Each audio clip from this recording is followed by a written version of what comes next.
The Netherlands and its long history of wind power and land creation has been massively influential in the way people and societies interact with the environment.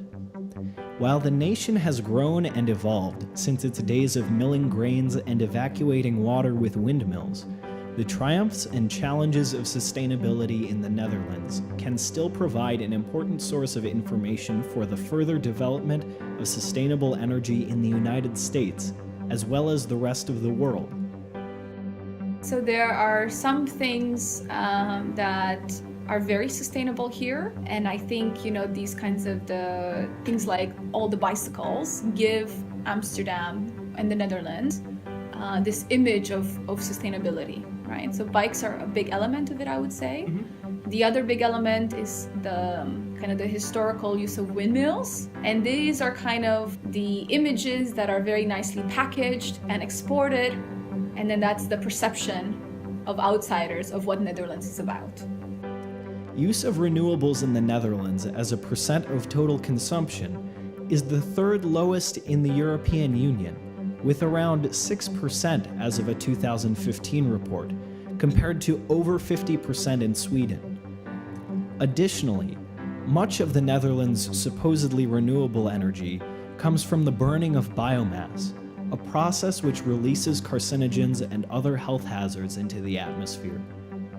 We can do more than incineration. We should look more from a circular economy perspective. The current situation with, if you look at the energy mix in the Netherlands, it's less than 10%, I think, of energy that comes from windmills.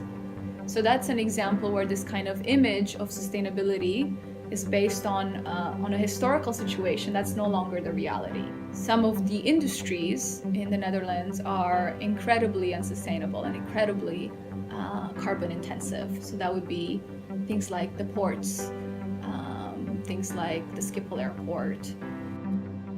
Fortunately, the Dutch are showing interest in practicality-based investment in wind power and other sustainable technology. Their wide use of bicycles throughout urban environments has made a great impact on the development of public spaces and the reduction of transportation-related carbon emissions. According to the 2015 Global Wind Report, a majority of Dutch citizens would be willing to invest more in wind power. One example is this idea that the city is doing so much to encourage electrification of transport. And you guys have probably seen all these electric vehicle charging stations in the city, which is one of the highest rates in European cities. And so the city had a big subsidy program also to encourage people to buy electric vehicles. How can you make the right behavior cheap and convenient? And I think it's really amazing the way Amsterdam's kind of achieved that with cycling. And I'm kind of always thinking, how can you do that with other topics?